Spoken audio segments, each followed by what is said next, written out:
Notícia de última hora. Os mosqueteiros bloquearam...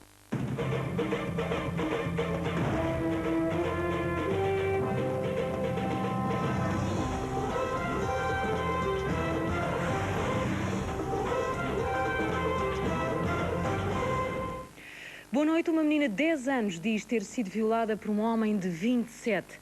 Segundo a criança, tudo se passou no Natal, mas só agora é que a menina contou aos pais a situação dramática que viveu. A vítima apontou o dedo a um vizinho. O principal suspeito continua em liberdade numa aldeia perto de Chaves. A família da criança está revoltada e exige justiça. A criança tem apenas 10 anos. O presumível autor da violação, 27. Tudo se terá passado por altura do Natal nesta casa, a poucos metros da residência da menina. Depois de lhe pedir para comprar cigarros, fechou-a num dos quartos. Ele tirou a chave, quando ele me agarrou, eu chorei muito e gritei e ele tinha fechado a porta à chave. O que é que aconteceu? Baixou umas calças às cuecas. O outro? Botou-se por cima de mim. Sim, e eu gritei. Com medo de represálias, a criança guardou o segredo por algum tempo. A situação foi descoberta por um professor que alertou a família. Os exames confirmaram a versão da menina, cujo comportamento se alterara profundamente. Disse-me, se tu contas alguém, eu mato-te, eu bato-te. Eu chorei muito. Tinha-me dito que ela tinha sido violada, mas eu, quando soube realmente a verdade, imagina como é que eu fiquei. Fiquei e estou muito triste. Porque são coisas que não se fazem, nem um animal sequer. Porque, infelizmente, há mulheres por aí e ele quer procurar. Eu já não queria estudar, não queria ir para a escola. Se lhe contasse a alguém, aos pais, que ele que matava. E era porque teve que ir estudar para o outro lado, para as pedras. A criança mora agora com familiares nas Pedras Salgadas. É alvo de apoio psicológico e não quer regressar a casa. A família está revoltada e exige que se faça justiça. Eu digo a verdade, era a forca, era a morte. Se a justiça não fizer justiça, nós fazemos para nossas próprias mãos. Ele tem que pagar por o que fez. Se não pagar, de uma maneira, paga pela outra. Achas que ele vai ter que ser castigado? Muito. Devia ser muito castigado, como fez. A família da menina já apresentou queixa aqui na GNR. O principal suspeito já foi ouvido. O caso está entregue às autoridades judiciais, mas o presumível autor da violação ainda se encontra em liberdade. José Paulo Santos e Miguel Cabral, a TVI, nas Pedras Salgadas. E há mais de 24 horas que um homem de 40 anos está desaparecido nas águas da costa de Caparica. O incidente aconteceu numa praia quando a vítima tentava encher uma garrafa com água do mar. As operações de busca vão continuar. Foi nestas escadas da praia do Marcelino, na costa da Caparica, que um golpe de mar arrastou a vítima. O irmão veio dar uma volta com a família, com a mulher e com uns cunhados, e depois desceu a escadaria com uma garrafa de água para ir buscar água, para trazer para cima, tipo graça, tipo... Mas depois ele, ao abaixar-se, a onda veio e bateu-lhe na cara e ele desequilibrou-se. E na altura em que se desequilibrou, caiu, ainda tentou agarrar-se novamente ao ferro, e houve um senhor também que ainda agarrou a mão, mas a força da água era tanta que o levou completamente, nunca mais ninguém o viu. Durante toda a tarde de ontem, os bombeiros voluntários de Cacilhas e a Polícia Marítima revistaram a costa desde a Fonte da Telha à Praia de São João, mas sem êxito. Hoje retomaram-se as buscas com a ajuda de um helicóptero Puma da Força Aérea, mas as esperanças de encontrar a vítima com vida são quase nulas. Será muito difícil, mas nada é impossível. De qualquer modo, as buscas vão continuar. Até quando? Vão continuar até o superiormente ser analisado e determinado para que elas acabem. Quem viu diz que o mar ontem ainda estava mais rebelde e são precisamente as marés vivas que não estão a ajudar nas buscas. A visibilidade é quase nula, portanto, digamos, mesmo o helicóptero que anda lá de cima, só uma questão de muita sorte é que o conseguiria, portanto, localizar. Só queria ver o meu irmão, Manuel. Só a única coisa que eu queria. Queria vê-lo só, Manuel. Desde ontem que ando aqui a sofrer com isto tudo. Só pedi a Deus que eu aparecesse igualmente, a menos para eu ficar descansado. As operações de busca vão continuar durante o dia de hoje. No local vão estar 5 viaturas e 14 bombeiros, 6 agentes da Polícia Marítima e o helicóptero da Força Aérea. Dezenas de crianças tiveram ontem que esperar várias horas para ser atendidas nas urgências de pediatria do Hospital de Cascais. Revoltados com a situação, os pais acusam o serviço de mau funcionamento e apontam o dedo aos próprios médicos. Esperaram e desesperaram. Os pais de dezenas de crianças estiveram ontem à noite à espera horas e horas para que os filhos pudessem ser atendidos. Há 3 horas estou aqui, o miúdo está cheio de febre, eles ligam aquilo de tal maneira que, como repararam, quente não se pode lá estar lá dentro. Eu estou aqui desde as 8h15. É pouco para uma criança de um ano e 1 mês e outra criança de 9 anos. É pouco, isso é pouco. Se for um adulto eu compreendo, agora crianças eu não admito. Exatamente. Não admito. Ainda não o chamaram, não foi atendido ainda? Não, já fui atendido, já, mal, mas fui atendido. Passado 3h30 à vontade. Dizem que o hospital funciona mal e os médicos não são profissionais. Está um mau funcionamento. Alguém tem que fazer uma coisa disto. Nós temos pais, temos por direito dos nossos filhos serem atendidos aqui no hospital e com uma mínima dignidade, que é o que falta aqui. Não há respeito, não há nada. Vou à sala dos médicos, estava tudo a fumar, a ver futebol e a comer pizza. E não eram atendidas, senhora? Exatamente, não éramos atendidos. Vivem em Cascais há muito tempo e o cenário foi sempre o mesmo. Infelizmente, já estou como é que este senhor aqui, como colega, já é várias vezes que isto acontece. Infelizmente é o hospital do meu concelho, eu tenho que cá vir. Infelizmente temos que cá vir. Acontece sempre estas situações? Hoje está muito, mas muito pior. A TVI tentou falar com o responsável do serviço de pediatria do Hospital de Cascais, mas foi-nos dito pelo segurança que ninguém queria prestar declarações. Rui Pereira e Beatriz Ralon, a TVI em Cascais. O vídeo mostra ataque sanguinário. A Al-Qaeda fazia propaganda nas mesquitas britânicas. Durão Barroso foi o convidado principal do encerramento do 14º Congresso do Partido Popular Espanhol. O presidente do PSD discursou perante mais de 3.000 delegados e apresentou-se como a solução para o futuro governo de Portugal.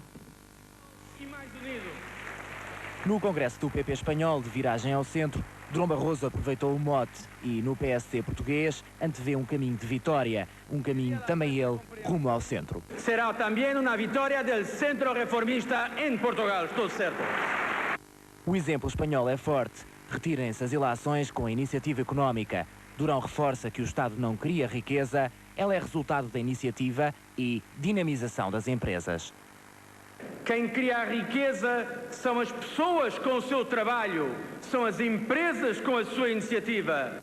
Palavras sentidas também para o terrorismo, um tema caro para os espanhóis. E quero que sepas que somos solidários com tu luta contra o terrorismo, que a luta de Espanha contra o terrorismo é a luta de Portugal, é a luta de toda a Europa.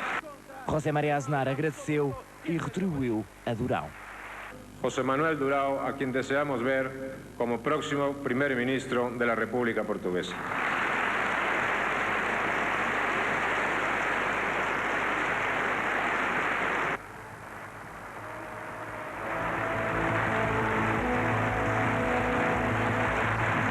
Este abraço terá com certeza múltiplos significados e para Durão Barroso ele significa a ponte estreita entre o sucesso de Aznar e o sucesso que Durão Barroso quer ter nas próximas eleições legislativas. Miguel Bertiano e João Maia Abreu, TVI, Madrid.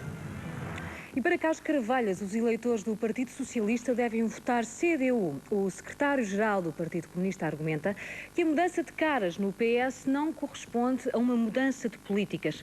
Já quanto ao afastamento de alguns renovadores das listas do PCP, Carlos Carvalhas não disse nem uma palavra.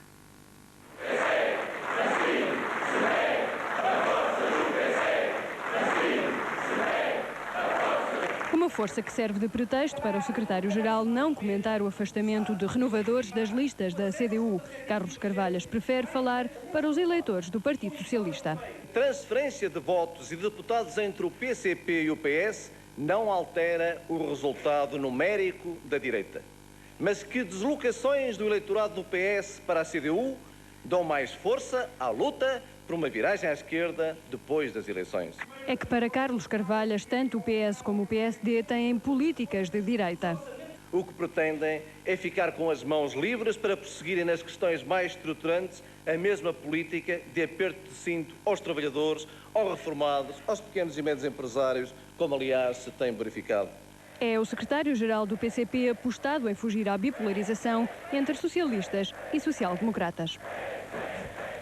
A Convenção Socialista terminou com a consagração de Eduardo Ferro Rodrigues, o novo secretário-geral do PS. Voltou a pedir a maioria absoluta. Ferro Rodrigues anunciou ainda várias bandeiras eleitorais. Mais de uma hora de um discurso para convencer os militantes e o país. Ferro Rodrigues já definiu a estratégia, quer um debate com propostas com Durão Barroso. Melhor justiça, melhor educação, mas agora a prioridade é a consolidação das contas públicas. É assim que agora, comigo, mas sempre com o PS, Portugal vencerá o novo desafio histórico de atingir o déficit zero em 2004. Prosseguirá no desagravamento do IRS, prioritariamente para as famílias de pequenos e médios rendimentos. A nossa prioridade não são as famílias dos mais altos rendimentos. Aprofundaremos uma redução do IRC. Assumimos como meta que os julgamentos de arguidos detidos em flagrante delito sejam todos efetuados em menos de 30 dias. Ferro Rodrigues anunciou também que cada casal de idosos deve ganhar pelo menos o equivalente a um salário mínimo nacional. Quanto a coligações, só com o próprio PS. Para já, a única coligação possível é a do PS, com os seus próprios eleitores. Não somos nós que necessitamos de uma maioria absoluta. É o país que necessita. Nós temos que trabalhar para a merecer. Os portugueses contam connosco. Temos o dever de merecer essa confiança. Trabalharemos por ela. Viva o Partido Socialista! O novo secretário-geral acabou em alta, tirou todos os trunfos da cartola no fim da convenção da unanimidade. Os bispos católicos acusam o Estado português de querer transformar os padres em cobradores de impostos. Em causa está a taxa aplicada aos casamentos que os padres são depois obrigados a entregar nas conservatórias do Registro Civil. Cobradores de impostos do Estado é que não. A ordem é do Bispo de Viseu e presidente da Comissão Episcopal da Família. Dom António Monteiro diz que ficou surpreendido com o novo imposto sobre o casamento. Eu devo dizer-lhe, só o sei porque os párocos protestaram. Eu não sabia que havia um tal imposto. Trata-se de uma taxa de 35 euros, cerca de 7 mil escudos, que começou a ser exigida aos padres para o registro dos casamentos católicos nos serviços do Estado e que os padres teriam que cobrar no ato do casamento. Nós não vamos opor-nos aos impostos do Estado, que os impõem e depois podem ser contestados pelo povo, e muito bem, mas se for o caso, mas nós o que não concordaremos é que os nossos padres andem a fazer realmente de colaboradores do Estado numa linha que não é nada simpática. O problema é que, sem dinheiro, as conservatórias recusam-se a receber a documentação para o registro dos casamentos. Mas Dom António Monteiro não cede e aconselhou outra via aos padres da sua diocese. E eu disse aos meus párocos uma saída, olha, mandem, se for assim, mandem aquilo a que estamos obrigados, a ata, talvez depois registada pelo correio, e que se encarreguem eles de cobrar o imposto, se há que realmente mantê-lo. Para já, o presidente da Comissão Episcopal da Família deixa clara a sua oposição à taxa sobre o casamento e ao processo utilizado pelos serviços do Estado para obter o dinheiro. Os padres com qualquer problema, e um destes vem logo ter com o bispo, e eu fiquei um bocado, inquieto e até revoltado, porque não é assim que se procede. Para além de contestar o imposto, Dom António Monteiro garante que este é um ponto onde a Igreja nunca vai colaborar com o Estado, porque não quer transformar os padres em cobradores de impostos. O ex-presidente da Câmara de Cascais terá perdoado mais de 6 milhões de euros em taxas municipais a uma construtora. Ao que tudo indica, o negócio foi concluído poucas horas antes de José Luís Judas deixar a presidência da autarquia.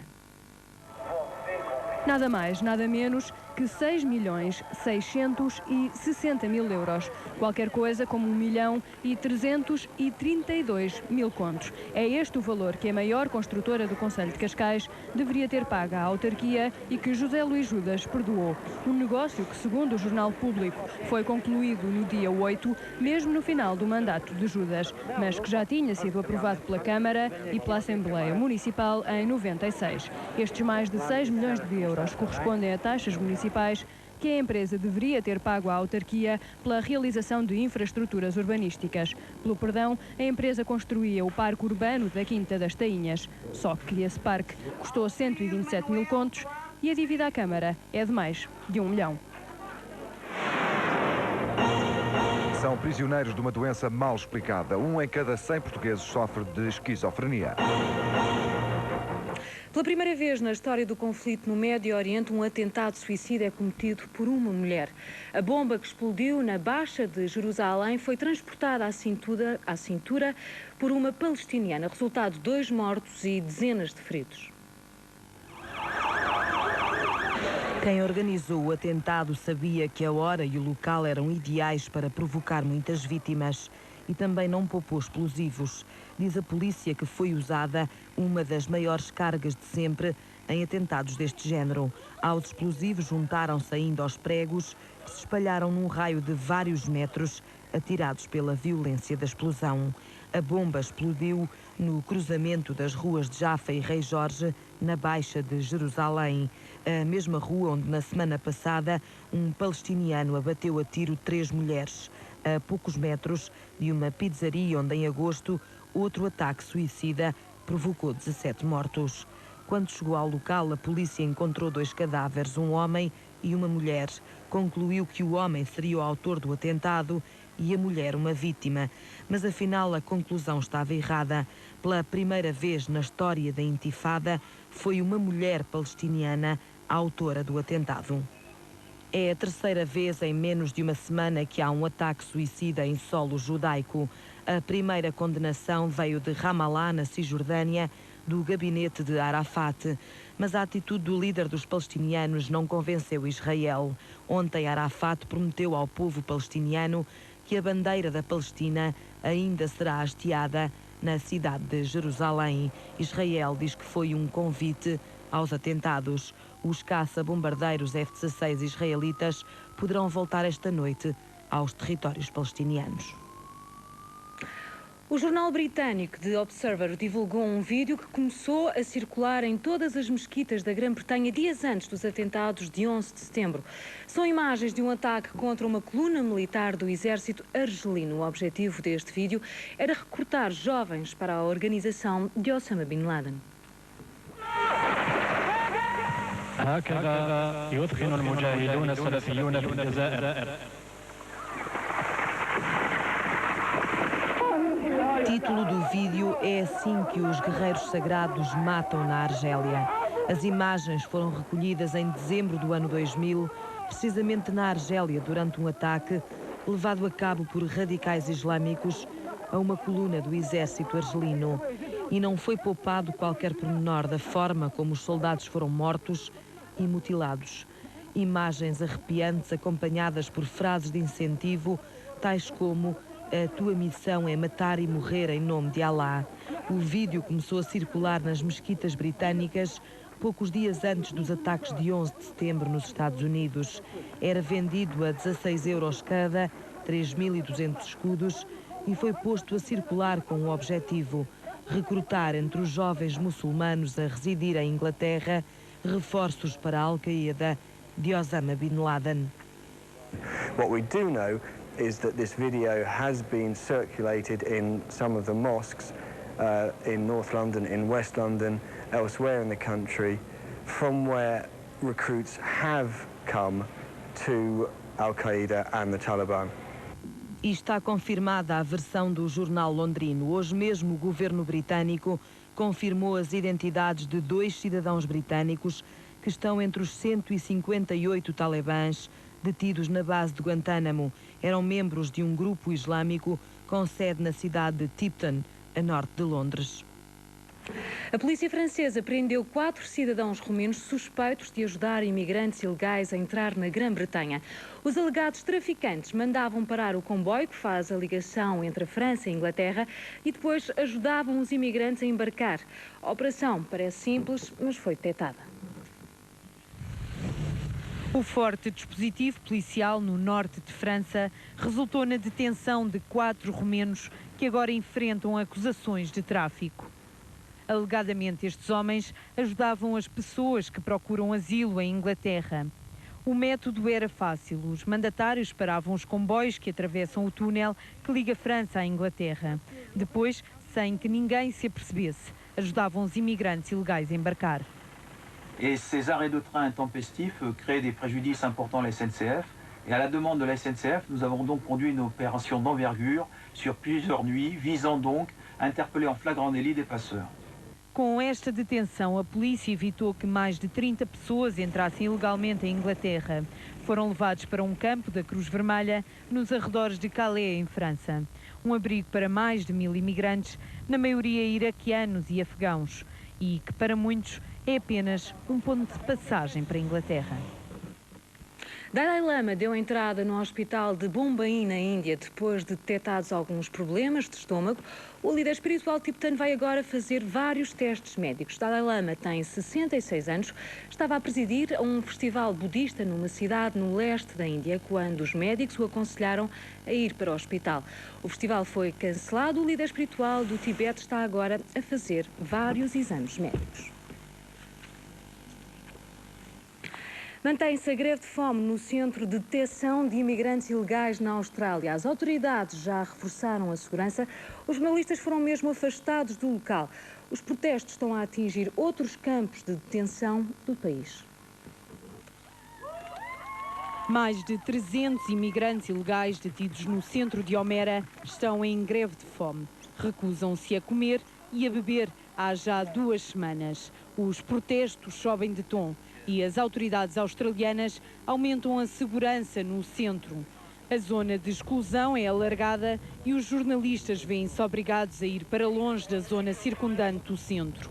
Uma decisão das autoridades tomada na sequência dos incidentes de ontem, quando durante os protestos um imigrante ilegal foi hospitalizado.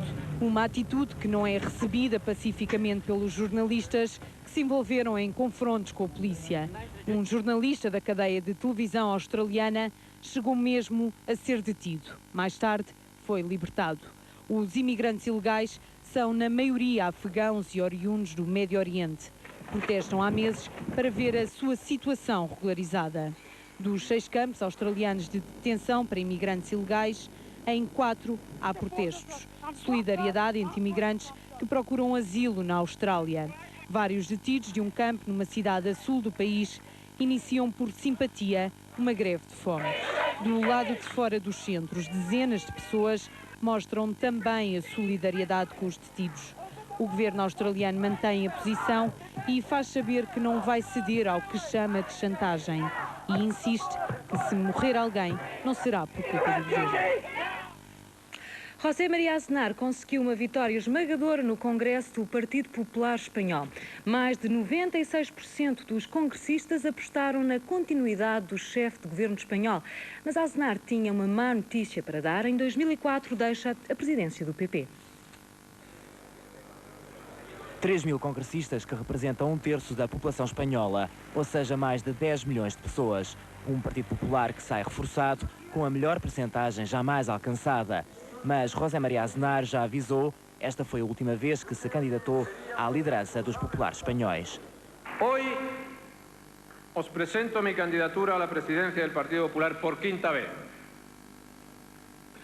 vez consecutiva. Y quiero deciros que es la última. No habrá otra vez. Esta es la última. Emoção quanto basta à volta de um líder e presidente do governo com carisma e até agora sem desgaste. Apesar de se especular sobre a permanência de Aznar, para já a sucessão já está pensada, mas por enquanto sem cara. É que o PP vai agora seguir a rota traçada por Aznar, uma rota de viragem ao centro e que o leva pelo menos até 2004. São prisioneiros de uma doença mal explicada. 1 em cada 100 portugueses sofre de esquizofrenia. Conheça agora outras realidades. Hoje é o Dia Mundial dos Leprosos e em Portugal o último estudo tem já 7 anos e aponta para cerca de 240 vítimas da lepra. Doentes que, em regra, vivem em meios desfavorecidos e quase todos dizem ter sido esquecidos pela sociedade. A lepra é uma doença crónica com uma tradição dura e pesada. Já existia na antiguidade e as medidas de isolamento dos doentes eram rigorosas. Agrupavam-se em bandos e pediam esmola em condições miseráveis. Passados vários séculos, a lepra continua a fazer vítimas. Em pleno século XXI, numa pequena aldeia do distrito de Aveiro, a TVI descobriu uma família que vive sem as mínimas condições. Cremilde Pereira, 53 anos, viúva, contraiu o micróbio que transmite a lepra quando tinha apenas 18 anos. A doença é muita. Por exemplo, numa estreba a atacar os sapatos, não tenho força nas mãos. Pronto, a doença é demais, racha por aqui. Racha-me todas as mãos, as pernas já sofridas, por exemplo. As dificuldades do dia a dia é, por exemplo, falta de dinheiro para ir buscar remédios e para ir aos médicos. E falta de comer, por exemplo, pois. Mas afinal, o que é a lepra? A lepra é uma doença infecciosa crónica provocada pelo Mycobacterium leprae, que é um bacilo aparentado ao bacilo da tuberculose e que afeta essencialmente a pele e o sistema nervoso periférico. Quando é que existe o perigo de contágio? Precisamente nos doentes que não sabem a sua doença, que têm formas multibacilares e que eliminam bacilos sem serem tratados. Os sinais de alerta não deixam dúvidas. Lesões cutâneas, perda de sensibilidade na área afetada e sensação de adormecimento são alguns dos sintomas. Confirmado o diagnóstico, o estigma social aparece de imediato. De vez em quando há pessoas que provocam. Olha, aquilo é da lepra, mas isto não é aquilo. Entra por um vídeo e sai por outro. Aos 18 anos, Sandra é mãe do elemento mais novo da família. Tem apenas 3 semanas e nasceu com uma deficiência na zona das ancas. Esta família precisa de tudo. Neste caso, era de alimentação para a garota. Que é um bocado mais cara, é a farinha, fraldas. As roupitas nem por isso, porque há pessoas que me deram as roupitas e já têm roupa para quando ela tiver uns 3, 4 anos. Isso já não tem questão. Em caso de alimentação é um bocado complicado. Sofrimento dia a dia, por exemplo, agora apareceu-me os joelhos, uma doença nos joelhos, em formigueiro e dos joelhos para baixo não tenho força. Não tenho força para caminhar, pronto. Não tenho força para abotoar um botão, nem nada, pronto. Isto é um problema muito triste e é assim. Cremilde vive com uma pensão de 34 contos por mês. O que vai compensando é a presença assídua de voluntária de uma associação que leva conforto a estas pessoas. Nós chamamos a atenção de todo este povo que é tão generoso para ver se são mais solidários com este caso. Como nós, a Associação Rô Florô, também estamos, portanto, muito empenhados em ajudar esta família. Ter muita esperança de que as coisas vão para o melhor, não é? Os doentes devem ser completamente informados quanto ao diagnóstico, quanto à evolução da doença e ao prognóstico da mesma. E tentar, logo desde a primeira consulta, desmistificar e desestigmatizar a doença. Porque, efetivamente, o termo lepra ainda hoje está carregado de um grande estigma. Na Idade Média existiram em Portugal cerca de 70 leprosarias, ou seja, instituições especializadas no tratamento da doença. O número de mortes era assustador. Hoje, este centro no distrito de Coimbra continua a funcionar. Acolhe dezenas de pessoas. Ao fim de 30, 40 anos de internamento, não tiveram condições habitacionais, familiares ou de saúde deles que os pudessem integrar na sociedade e viver na sociedade. Cada uma destas pessoas tem uma história para contar. Histórias de uma vida difícil, marcada por uma doença que foi sempre vista como sinal de impureza do corpo e da alma. Mas aqui encontram o apoio de seres humanos com uma única missão: lutar contra o preconceito. porque eles sabem estar, sabem falar, sabem conversar, são pessoas normalíssimas e ainda mais, sobretudo, estabelecem com os outros idosos do Conselho as melhores relações. A ciência já permite a cura da lepra. Estes são alguns medicamentos que vão controlar a doença. A medicação é feita normalmente num período entre os 6 meses e os 2 anos. Mas é o diagnóstico precoce a arma mais eficaz na luta contra a lepra, uma vez que vai evitar o contágio da doença. Há também quem defenda a relação entre a doença e os meios sociais mais desfavorecidos, mas as causas desta patologia estão ligadas a fatores genéticos que neste momento são ainda alvo de investigação. Durante vários anos, este homem viveu desesperado quando se viu frente a frente com o diagnóstico. Hoje está curado. Quando aconteceu que eu soube que tinha lepra, fui logo para o hospital, a minha vida acabou. Eu não cheguei a nascer. Com 12 anos, foi a primeira sensação que tive. E, portanto, aí que eu encarei a realidade, fiquei assim, meio assim, uma espécie de um vazio, caí num limbo. Não era uma revolta, mas eu era incapaz de pegar num livro, num jornal. Quer dizer, era uma sensação fria de que a minha vida já não tinha ter mais sentido. Eu não podia mais estudar. Portanto, a coisa tinha acabado ali. As marcas são visíveis, mas a vida continua. Escreve para o jornal da associação, mas não esquece os anos perdidos. Não esquecem a vida que não viveram, não esquecem os sonhos que não realizaram. Em Portugal, os últimos números da Direção-Geral de Saúde apontam para 240 doentes no ano de 1995. Foi a última vez que se fez um estudo exaustivo. Hoje, contam-se poucas dezenas e o risco de contágio é quase insignificante.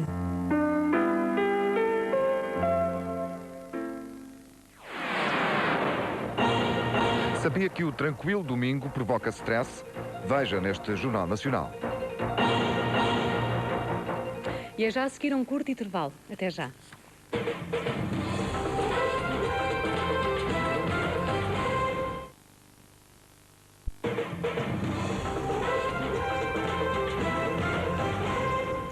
A história do bebê abandonado pelos pais há 2 semanas nos arredores de Faro transformou-se num verdadeiro fenómeno mediático.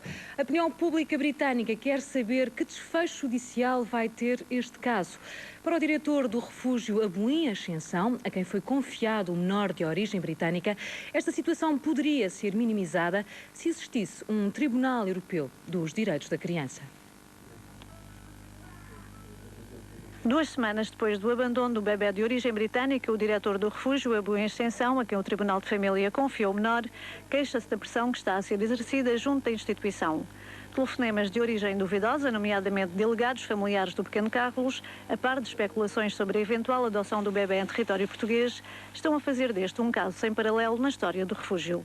O abandono tem uma regra que há muitos anos, que é o seguinte: nós não contactamos com nenhum abandonante, o pai, a mãe, o avô, a avó. Convidamos todos a falarem com os tribunais, porque é disso que se trata. Esta criança foi abandonada no soberano território português. E está sob a soberana jurisprudência portuguesa, ou jurisdição. E por isso, eu sou apenas o guardião da criança com a minha equipa. Para Luís Vilas Boas, do fenómeno criado em torno do pequeno Carlos, há apenas a retirar uma questão pertinente: a necessidade de criação de um Tribunal Europeu dos Direitos da Criança que permita o enquadramento indiferenciado deste tipo de casos. É preciso encontrar formas nesta Europa comunitária que sejam niveladas na sua modelagem interventiva. Portanto, que haja os enquadramentos que nós temos como certos: jurídico, social, pedagógico e médico, psicológico, que sejam de uma forma também uniformizados. O destino do pequeno Carlos ainda não foi determinado pelo Tribunal de Família. Por enquanto, o bebê permanece aos cuidados do refúgio, que promoveu o seu tratamento médico para correção da fenda labiopalatina. Os pais do menor aguardam a decisão do Ministério Público quanto a um eventual pedido de extradição para o nosso país, onde deverão enfrentar a justiça pelo crime de abandono. Sabia que o tranquilo domingo provoca stress? Veja neste Jornal Nacional. A polémica da coincineração, a difícil relação entre o Partido Comunista e João Amaral, a queda do BCP e o frente a frente entre Ferro Rodrigues e Durão Barroso. São estes os temas em destaque na análise da semana com Marcelo Rebelo de Sousa. Boa noite, professor. Boa noite. Proponho que avancemos então. Vamos a isso. A mais de um mês e meio das eleições legislativas, os candidatos já começaram a fazer promessas. Durão Barroso garantiu esta semana que com um governo social-democrata a coincineração não vai avançar, nem em Souzelas, nem em Otão. Carlos Encarnação já tinha prometido, desta vez foi Durão Barroso. Não será Coimbra o local da coincineração, mas também não será Setúbal, que tem uma Câmara Municipal liderada por outro partido. O país está cansado, está mesmo farto de haver um governo para quem há filhos e enteados, para quem há portugueses de primeira ou de segunda categoria. Uma promessa do candidato social-democrata a primeiro-ministro que deixa alguma desconfiança nos souselenses. Eles dizem que sim porque eles querem todos taxas, querem todos para o poleiro e essa coisa toda e ganhar o deles. E a gente somos burros porque os lá estamos. Ele não acaba nada. Ele quer é para lá ir e depois de lá estar, isto continua no mesmo. Já sabe das promessas de Durão Barroso? Já sei das promessas, tem prometido tanto lá dentro como ao grupo deles. Não conseguem fazer aquilo que eles prometem. Promessas que podem ser cobradas depois de 17 de março. Antes de entrarmos na questão das promessas, há duas notas iniciais. Exatamente, eu queria fazer duas notas, tinha-lhe falado disso. A primeira, para chamar a atenção para o agravamento da situação no relacionamento entre Israel e Palestina. Não sei se os portugueses têm exata noção que ele vai num crescendo preocupante. Veremos nas próximas semanas até onde pode ir. Em segundo lugar, ontem foi noticiada a terceira morte de um português desde o Natal na África do Sul. É a 32ª ou 33ª morte. E a questão que eu levanto, e aliás tem a ver com aquela peça do bebê em Faro, é que o Sr. Tony Blair, por causa do bebê em Faro, e da ideia de um pouco do prestígio britânico que estava em causa, agora a mãe apressa a dizer que tem direito, pegou no telefone e falou ao Coronel Vilas Boas. E eu pergunto, o que é que o governo português está a fazer? É governo de gestão, mas é governo em relação aos portugueses que morrem que nem tortos na África do Sul. É uma coisa preocupante. Imagino que era um inglês. Não era um inglês, que eram 30 ingleses no espaço de um ano, ou pouco mais de um ano. O que não era de pandemónio de presença diplomática, ministros a vir, primeiro-ministro inglês a falar aqui em Portugal.